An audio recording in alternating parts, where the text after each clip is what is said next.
You are Sana, I'm Sana, we are all Sana. Sana vara hi kantha.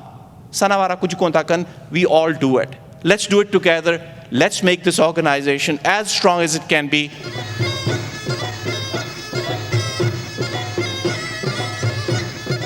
जेतोणीकि शुरूआती सालनि में convention जी का ख़ासि थीम न हूंदी हुई, पर इन जे बावजूदु हर कन्वेंशन जो फोकस कंहिं न कंहिं मौज़ूअ ते ज़रूरु रहियो आहे।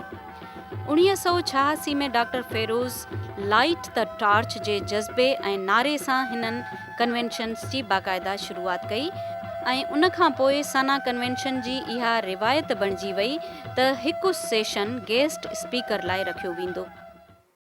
अॼु जो हीउ सेशन उन्हनि जोगियुनि जे नाले ते ई आहे, जंहिंजो नालो ऐं जिन जो कमु ॿुधी नाउमीदी उमेद में तब्दील थी वञे।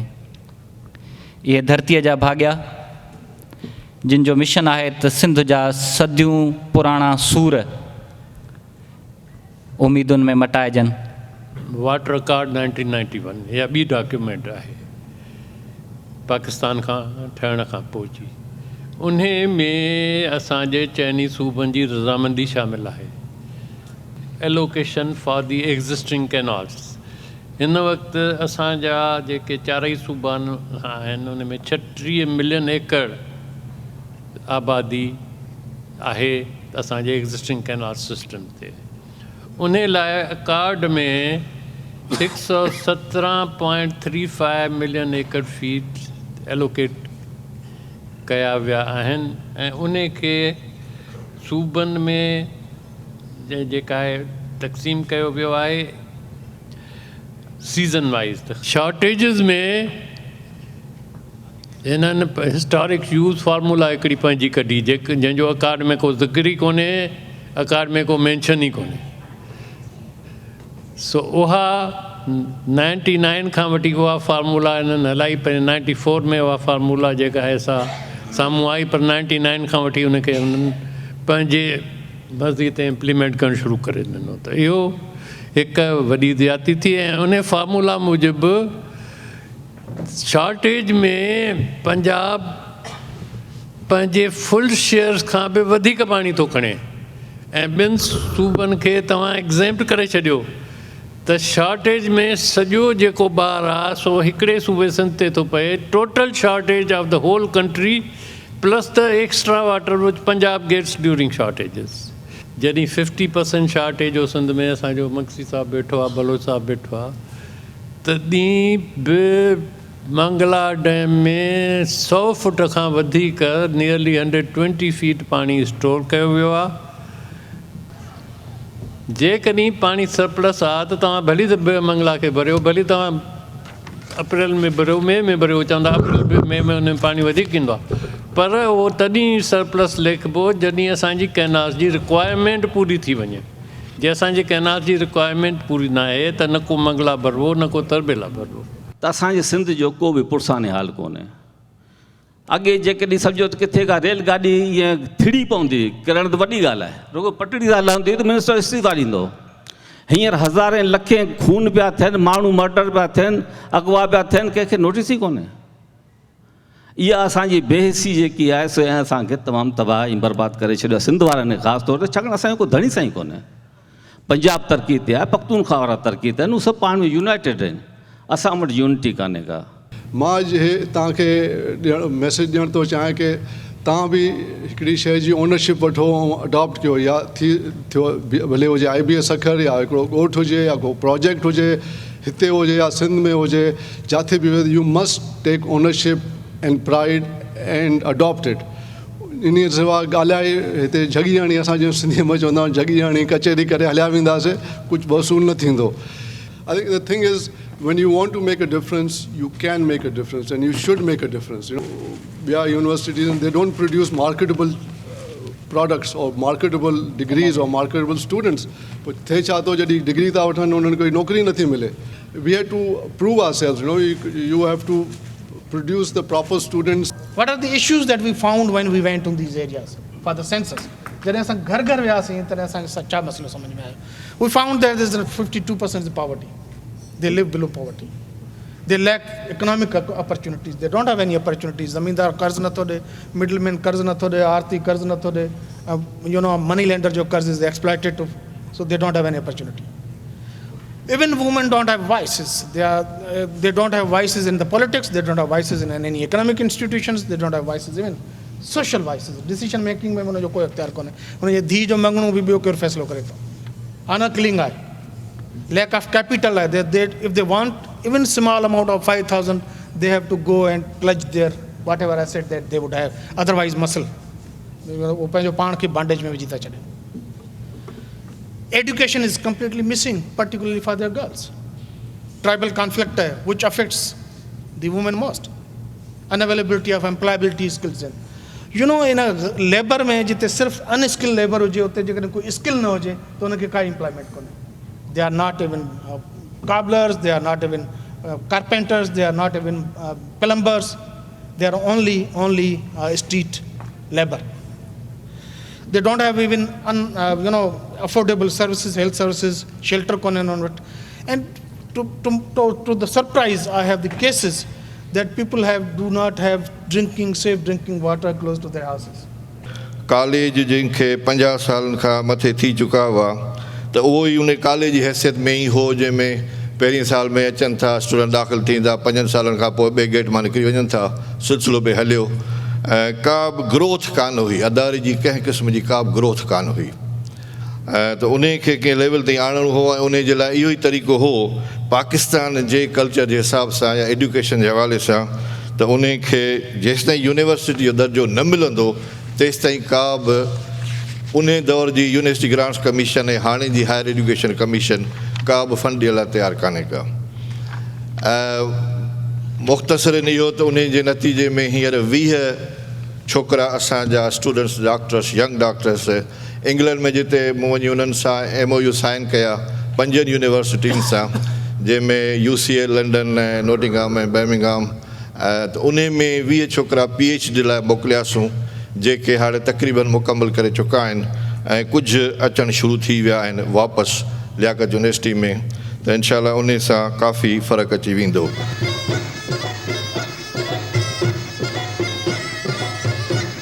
I hope to develop an event and a multimedia teaching tool which can bring together Sindhi Hindu and Sindhi Muslim youth.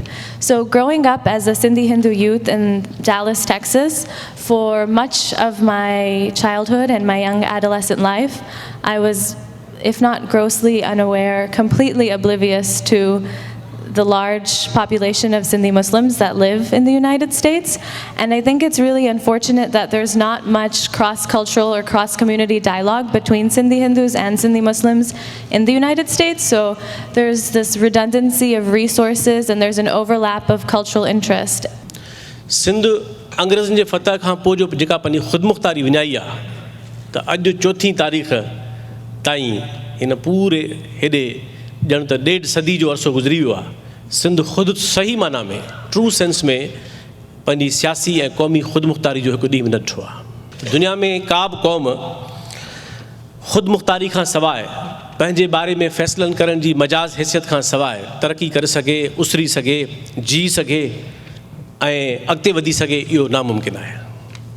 इन करे सिंध जी जेका ख़ुदमुख़्तारी विञाइजी वई आहे जंहिंखे 100 साल थी विया आहिनि ऐं पाकिस्तान में रियासत में मार्शल लाऊं लॻंदियूं हुजनि बज़ाहिर जमहूरियत ईंदी हुजे सियासी हुकूमतूं तब्दील थींदियूं हुजनि पर उन सां बुनियादी बैलेंस ऑफ पावर में का बि तब्दीली नथी अचे त मुंहिंजे ख़्याल में इहो हिकिड़ो वॾो असांजो क़ौमी सियासत जो असांजो एज़ अ नेशन असांजा एज़ अ पीपल असांजे साम्हूं हिकिड़ो चैलेंज आहे त जेसि ताईं छाकाणि त क़ौमूं जेसि ताईं पंहिंजी सुञाण नथियूं मंज़िल तेसि ताईं क़ौमूं उहा सघ नथियूं हासिलु करे सघनि. इन करे सिंध जी क़ौमी ख़ुदमुख़्तारी जो हासिलु करणु उनखे माणणु असांजो क़ौमी तरह हिकिड़ो महवर हुअणु खपे. तालीमी ज़वाल आयो आहे उहो उन ज़वाल जे बारे में हर लेवल ते गौर करणु खपे. हायर एजुकेशन में वरी बि फ़र्क़ु आयो आहे टको पैसो फ़र्क़ु आयो आहे जीअं डॉक्टर साहिबु चयो पिए पर हेठि प्राइमरी ऐं सेकेंडरी तालीम जी सूरत हाल तमामु ख़राबु आहे. त मुंहिंजे ख़्याल में असांखे बि पंहिंजी क़ौमी एजेंडा तौर तालीम खे जीअं सर सैयद अहमद ख़ान चयो हो त तालीम तव्हांजी सियासत आहे त असांखे एजुकेशन खे बिल्कुलु ईअं हिकिड़े फैक्टर तौरु खणणो पवंदो उभारणो पवंदो. आइडियोलॉजिकल रिसेशन सिंध जी पॉलिटिक्स में आई आहे कॾहिं बि कोन आई. जेतिरो सिंधी मिडिल क्लास हींअर अपॉर्चुनिटीज़ थियो आहे कॾहिं कोन थियो. जेतिरो सिंधी दानिश्वर अदीब शाइर डायरेक्शन लेस थियो आहे, कॾहिं बि कोन थियो। असांखे पंहिंजे रवैयनि में तब्दीली आणणु पवंदी। असांखे जेके कॉस्मेटिक असांजो जेको डिस्कोर्स आहे ऐं असीं जेको पंहिंजी ॻाल्हियुनि में तमामु बहितर आहियूं, पर पंहिंजी प्रैक्टिस में असीं बि ओड़ा ई आहियूं जिन ते असीं तनक़ीद था कयूं। तंहिंजे करे आउं सम्झां थो त तब्दीली पाण खां शुरू थींदी। वतन खे आज़ादु ऐं ख़ुदि मुख़्तियार वतन बनाइण ऐं उन जदोजहद में पंहिंजो पाण खे अर्पे ऐं फ़ना करे छॾण जे लाइ ही बेहद ज़रूरी आहे त उहे माण्हू जेके उन ॻाल्हि जा दावेदार आहिनि उहे पंहिंजो पाण खे उन बुराह में फ़ना करण जो हौसलो पैदा कनि। हीअ अमेरिका जी सरज़मीन ते सिंधी माण्हुनि जो हिकिड़ो कठ आहे। आउं सम्झां थो त 2-2.5 हज़ार सिंधी फैमिलियूं अमेरिका में रहनि थियूं। जेकॾहिं साल में हिकिड़ो ॾींहुं उहे सभु अमेरिकन सिंधी पंहिंजे हड़ा वड़ा भाड़ो भरे हिन सालाना कन्वेंशन में शरीक थियण जो हौसलो नथा धारे सघनि या हिकिड़ो ॾींहुं सिंधीअ नाले नथा करे सघनि, उहे सिंध खे ज़िंदा ऐं क़ाइमु रखण लाइ वधीक छा करे सघंदा? इहो कीअं मुमकिन आहे त असां सिंधी अमेरिका में वेठल ऐं हिते गॾु थियूं, सिंध खे यादि करण लाइ, पंहिंजी रूट्स खे यादि करण लाइ गॾु थियूं ऐं असां हिकु ॾींहुं बि सिंधी शलवार कमीज़ ऐं मथे ते सिंधी टोपी पाइण में फ़ख़्रु नथा महसूसु करियूं ऐं पोइ चऊं था त असां सिंध खे ज़िंदा रखंदासीं, ॿोली खे ज़िंदा रखंदासीं। इहो कीअं मुमकिन आहे? द सिंधी सभ्यता, उसके 2 निशानी, 2 निशानियूं आहिनि उन जूं जिन खे असांखे क़ाइमु रखिणो आहे। हिकु अंदरूनी निशानी आहे। अंदरूनी निशानी आहे त ख़ुदा जी पैदा कयल ख़ल्क़ सां मोहबत ऐं उन जी ख़िज़मत। ॿी आहे ॿाहिरीं, सा आहे असांजी शानदार ॿोली। दिस सिंधियत of which I have given U the 2 virtues is not worth living for unless it is worth dying for.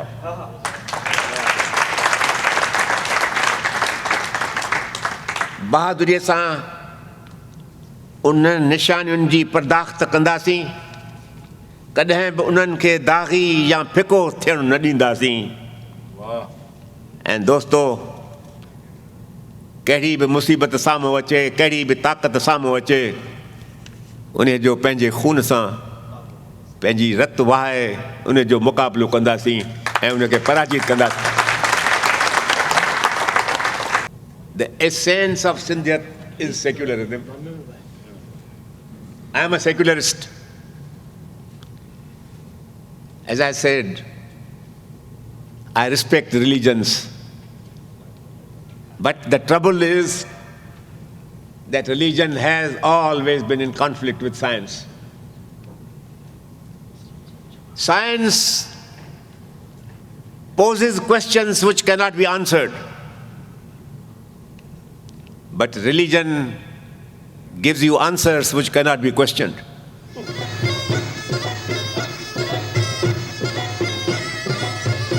Houston में सिंधी कम्युनिटी तरफ़ां शुरू कयल सिंधी रेडियो प्रोग्राम सिंध संगीत जी वेबसाइट लॉन्च कई वई। इंट्रोड्यूस करणु चाहियां पई दरख्शां खे। ऐं जीअं त काफ़ी दोस्तनि खे ख़बर नाहे, मां अपडेट कंदी हलां त साल पहिरियां खां सिंध संगीत जे नाले सां असां हिते ह्यूस्टन में सिंधी प्रोग्राम शुरू कयो, जेको टोटली कम्युनिटी कंट्रीब्यूशन सां ऐं कम्युनिटी जो जेको आहे सो इनिशिएटिव रहियो। ऐं कम्युनिटी हर हवाले सां न सिर्फ़ु फाइनेंशियल बल्कि जेको बि हुनजो म्यूज़िक वग़ैरह जो आहे कलेक्शन आहे उन में कंट्रीब्यूट करे थी। ऐं साल खां मथे थी वियो आहे इहो प्रोग्राम हले थो। हे अदबी ज़ोक़ रखंदड़ मेड़ाको आहे त ह्यूस्टन जी कम्युनिटी, सिंधी कम्युनिटी बि का अदबी ज़ोक़ में पुठिते कान्हे।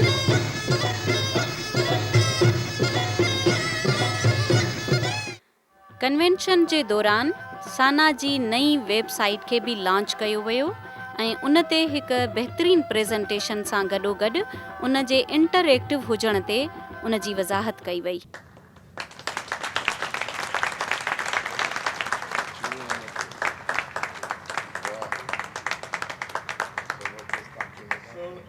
Here's the new face of the site.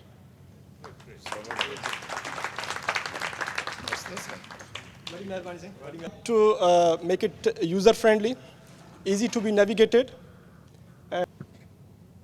Yeah. On the right side, saje paase, you can see the news and the events section. So along with that, we have also the banner, the prominent news.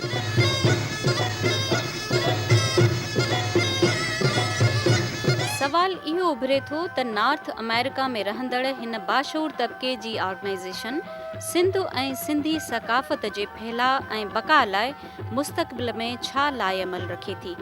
उन ते साना जे मौजूदा सदर मोहतरम वलीद शेख जा वीचार कुझु हिन रीत हुया। सना जी इर्तिक़ा जेका आहे सा पोयनि 26 सालनि खां कहिड़े सिलसिले में कीअं हले थी पई, पर हाणे जे कुझु करे सघियासीं, सना कुझु करे सघे थी, त तव्हां अॼु जो कन्वेंशन ॾिठो त इहो कन्वेंशन मुंहिंजे ख़्याल में तारीख़ी रहंदो, इन करे जो मुंहिंजे ख़्याल में अॼु जेका आहे सा असांजो सना जो यूथ जेको आहे सो रिस्पॉन्सिबिलिटी वठण लाइ तयारु आहे। ऐं मुंहिंजे ख़्याल में नई जनरेशन जेके सिंधी ॿार हिते पैदा थिया आहिनि ऐं अमेरिकन सिंधीज़ जिनखे चऊं था, जिन जी हाणे सेकेंड लैंग्वेज सिंधी थी वई आहे, फर्स्ट लैंग्वेज इंग्लिश आहे, चाहियूं था त इहे ॿार जेके आहिनि से सना जो फ्यूचर आहिनि ऐं इहे ॿार जेके आहिनि से सना खे अॻियां वठी हलंदा। ऐं जे इहो करे सघे सना पोयनि 2-3 सालनि में, 4 सालनि में, 5 सालनि में इन्हनि खे लीडरशिप इन्हनि जे हवाले करे सघे त इहा वॾी अचीवमेंट थींदी। ऐं उन सां गॾु सिंध जा ही हॾ ॾोखी पंहिंजे धरती धणियुनि जी इहा उमेद त दुनिया जे हिन फर्स्ट क्लास मुल्क में रहंदे सिंधी सिंध जी समाजी मुआशी ऐं इंसानी मामलनि में कहिड़ो किरदारु अदा करे सघनि था, उनखे कंहिं हद ताईं ऐं केतिरी मोट ॾियनि था, उन ते ॻाल्हाईंदे सना जे अॻूणे सदर मोहतरम अज़ीज़ नारे जे पंहिंजे ख़्यालनि जो इज़हार हिन रीत कयो। सना जो बैकग्राउंड आहे, सना जॾहिं ठही हुई उहा ठही इन बुनियाद ते हुई जो सिंध में या उन वक़्तु पाकिस्तान में जेके तारीख़ी तरह सां ज़ुल्म पे थिया, जॾहिं MRD जी मूवमेंट उते हली हुई ऐं हिते जे माण्हुनि बि इहो सोचियो त असां पंहिंजो पाण खे कीअं ॻंढियूं उते जे माण्हुनि सां, ऐं उते जेके ज़ुल्म थियनि था पिया, हिकिड़ी आमरियत हुई उन वक़्तु, फ़ौजी आमरियत हुई, त उहा जेका आम माण्हुनि ते जेके गोलियूं पिया हलाइनि ऐं उन्हनि ते ज़ुल्म पिया कनि, उन्हनि जे ख़िलाफ़ु बैनुल अक़वामी प्लेटफॉर्म ते असां पंहिंजो आवाज़ु उथारियूं। त ठीकु आहे, जेका सना आहे उहा सिंधियुनि जी तंज़ीम आहे, जेके अमेरिका ऐं कैनेडा में, उत्तर अमेरिका में जेके सिंधी रहनि था उन्हनि जी हिकिड़ी तंज़ीम आहे। उन जो कारज समाजी बि आहे ऐं हिक ॿिए उन्हनि खे हिकु प्लेटफॉर्म ॾियण जो बि आहे त जीअं उहे हिकु जाइ ते गॾिजनि ऐं उनजी सोशल नेटवर्किंग थिए। पर उन सां गॾु जेके ह्यूमन राइट्स इशू आहिनि, असां NGO, असां नॉन पॉलिटिकल ऑर्गेनाइज़ेशन आहियूं असां, ऐं असांजो नॉन पॉलिटिकल इन हिसाब सां आहियूं त असांजो कंहिं बि सियासी पार्टीअ सां सिधो वास्तो न आहे। समाजी बि आहे, सक़ाफ़ती बि आहे ऐं ॿोलीअ जो बि आहे मुहबत। हिते जेके ॿाहिरि माण्हू रहनि था उन्हनि जो जेको ईंदड़ नसुल आहिनि उन्हनि खे पंहिंजी ॿोली ऐं पंहिंजे धरतीअ सां ॻंढिणो आहे। पर उन सां गॾु जेके जंहिं धरतीअ मां असां आया आहियूं ऐं जिते हिते जे माण्हुनि जा अञा मिट माइट उते आहिनि, उन्हनि ते सिधो सो असरु थिए थो जेके उते जो हालतूं आहिनि। उन करे उते जे हालतुनि ते बि असांजी नज़र आहे ऐं उन्हनि जे लाइ बि असांजो रद अमल रिएक्शन थिए थो। सना जी लीडरशिप अॻियां हिकु वॾो सुवालु आहे त छा अमरीकी नज़ाद आईंदा पीढ़ी सना खे टेक ओवर करण लाइ तयारु आहे। उन ते सना जी लीडरशिप नई पीढ़ीअ में न सिर्फ़ु मुकमिल एतमाद रखे थी बल्कि पुरउमीद पिणु आहे।